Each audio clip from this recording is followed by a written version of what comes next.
The homogeneous 6,000 pound bar ABC is supported by a pin at C and a cable that runs from A to B around the frictionless pulley. Ito yan. And then find the stress in the cable if its diameter is 0.6 inches. So yung gagawin natin dyan is dito tayo mag-movement sa C to avoid solving the reactions. And then what we can use, yung concept na magagamit natin from statics is kapag merong pulley and then meron kang cable na nag-run over lang, ganyan, equal yung tension nilang dalawa. Therefore pala, meron siyang tension na T. Pag ikakat natin yung member, essentially, pag ganito, dito na lang. Ayan, pag ikakat natin siya pag ganyan, same lang yung tension. Yun nga lang, sa part na to, naka-incline siya. But the tensile force is equal all throughout. Ayan. So, ditong banda, we have a horizontal distance of 5. And then, vertical distance is 3. Pero, hindi yan 3, 4, 5 triangle. Bakit? Yung 5 kasi is part of the component. Yung 3, 4, 5 triangle kasi is kapag yung legs are 3 saka 4. In the ratio na 3 saka 4. So, iba yung hypotenuse niyan. Hypotenuse is square root of 3 squared plus 5 squared. So, square root of 34 pala. Ayan. So, we can sum up moments about point C. Again, to exclude the reactions. Di ba? Meron man yung CY, meron ding CX. Para hindi na yan masali, dyan tayo mag-movement. And then, huwag kalimutan na merong weight yung bar. So, mag-a-act yan sa centroid.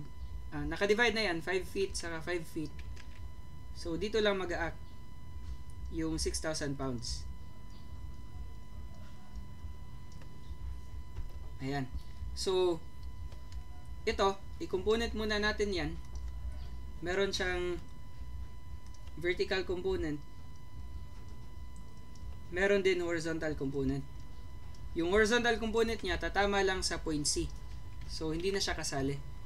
But this is T times horizontal 5 divided by hypotenuse square root of 34.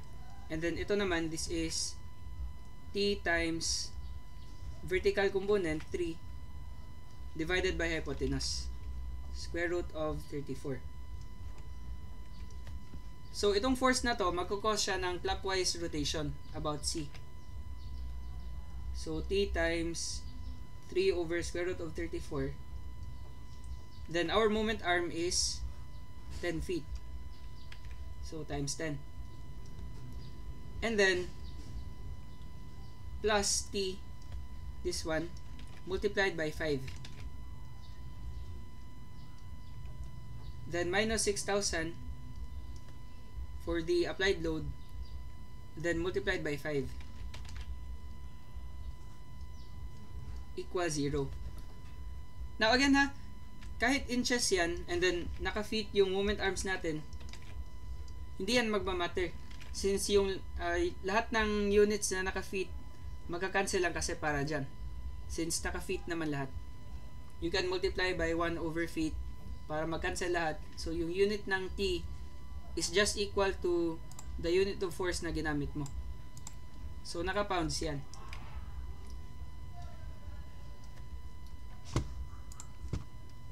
So, solving T, this would be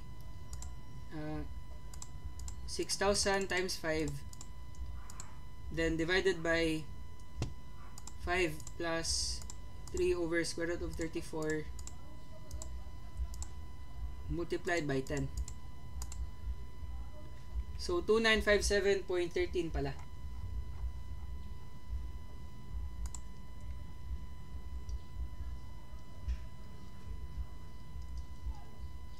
And then, naka-pounds yan. So, computing the stress in the cable ADB, this would be force over area. So, force is 2957.13. Tapos, naka-pounds. Then, 0.6 inches, hindi pa yan area. So, area ng circle is pi over 4 times d squared.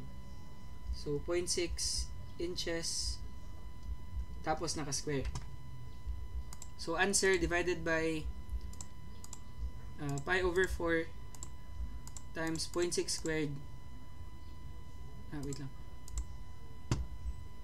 Yan. We have 10458.72. And then, naka-PSI yan. Pounds per square inch.